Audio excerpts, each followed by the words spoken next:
بسم الله الرحمن الرحيم. waxaan noo soo gabagaboway socdaal dheer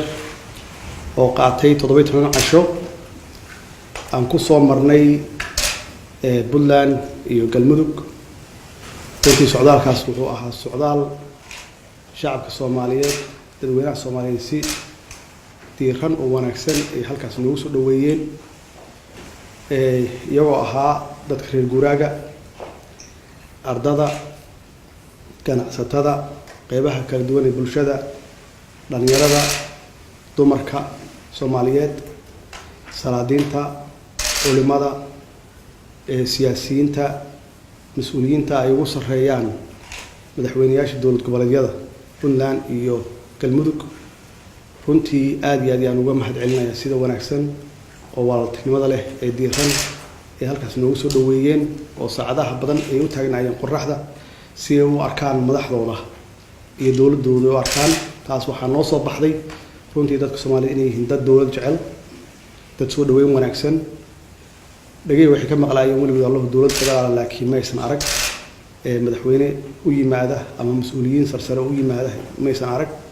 runtii iyagana waxay ka ahayd dowlad barasho annagana waxay naga ahayd dad barasho iyo dal barasho naga ahayd runtii si wanaagsan oo aad wanaagsan noo soo dhaweeyeen aad iyo aadna waa uga mahadcelinaynaa ay ugu horeeyaan madaxweynayaasha Puntland Cabdiweli Maxamed Cali Gaas iyo madaxweyne Xaaf sida ay runtii ay wanaagsan aad iyo aad noogu soo dhaweeyeen. safarkeenu wuxuu ahaa safar dib u heshiisiin kadibna dib u heshiisiin waxay ku socotaa nabadeentuna waxa weeye waa horumar weeye. marka waxyaabaha soo aragnay waxaa ka mid ahaa Puntland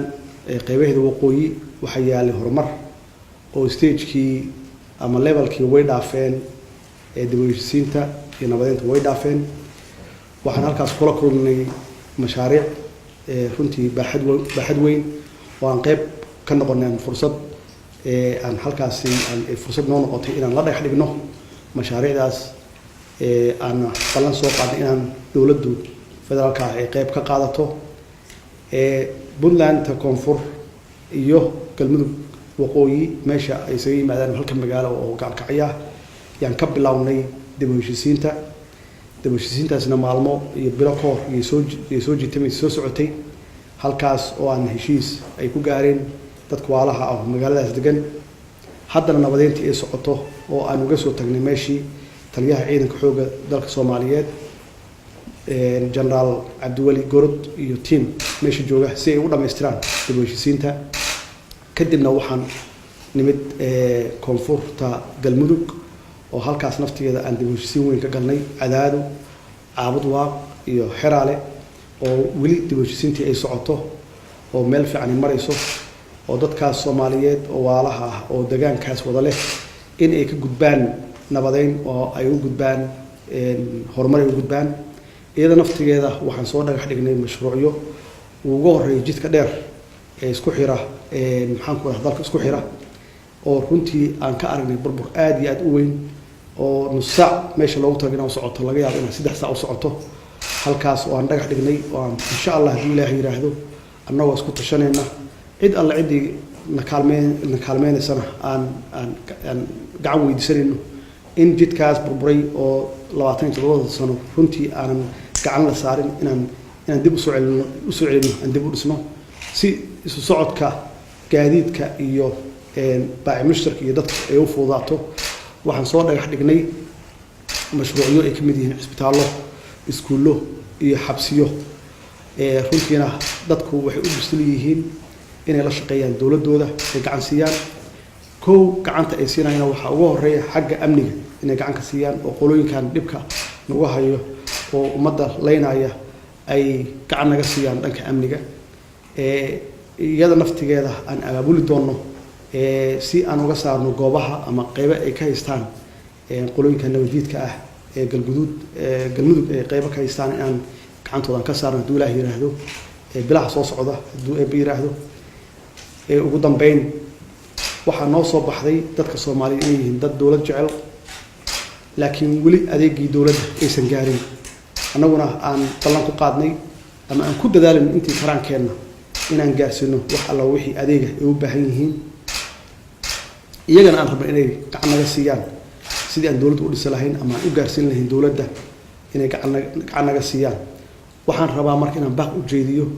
dadka ganacsatada Soomaaliyeed inay hawshaan qayb ka qaataan bacdama dawladda ay curdun tahay in ay qayb ka qaataan maalgelinta iyo dib u dhiska inta aan soo sheegay inay qayb ka qaataan dadka diaspora naftigooda inay qayb ka qaataan iyo guud ahaan dadka Soomaaliyeed meel kasta ay joogaan inay dib u dhiska dalkooda ay runtii gacan ka geystaan haddii ay yiraahdo annaguna aan organize garayno aan abaabulno sidii meel kasta dawladda u gaari lahayd adeegana loo gaarsiin lahaa si taas loo helo waxaan magacaabeynaa maalmaha soo socda haddii ay yiraahdo guddi dabagal ku sameeya mashaariicda aan soo ballan qaadnay dhismahooda si aan ula soconno waxa dhaqan galay iyo waxaan dhaqan galin annagu waxaa ballan naga ah dawladdu inay qaadato qaybteeda ay ugu horeyso adeegii inay gaarsiiso maxaan ku iraahdaa shacabkeeda adeeg gaarsiiso maxaa yeelay waxa isku xiraaya dawladda iyo shacabka waa adeega weeye waxaan ku dadaalaynaa dawladda iyo shacabka inay isku xirmaan oo waliba isbartaan oo ay wada shaqeyn hoose iyo ama wada shaqeyn dhow ay yeeshaan waxaan soo dhagax dhignay ugu dambeyntii socdaalkeenaas hobyo oo aan ka soo dhagax dhignay deked waa mashruuc aad iyo aad u weyn laakiin muhiimaddu waxay tahay inay niyad naga tahay inaan dalkii dhisno oo aan maxaan ku raahdaa kaabayaasha dhaqaalaha aan xoojino bacdama dalkeenu uu ku yaalo meel istaraatiijig ah uu ku yaalo aan leenahay maxaan ku raahdaa xeeb dheerna aan leenahay oo 3,300 gaaraysa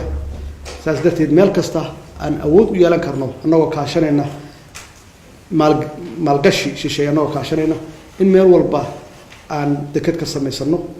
si meel walba oo dalkeena ka mid ah uu u helo dakhli uu helo saas darteed taasi waa meeshii noogu horeysay way hadda dekedaan dhagax dhignay dekeda badanna insha Allah waa dhagax dhigi doonaa haddii ay yiraahdo wasalaamu calaykum waraxmatullaahi wabarakaatuh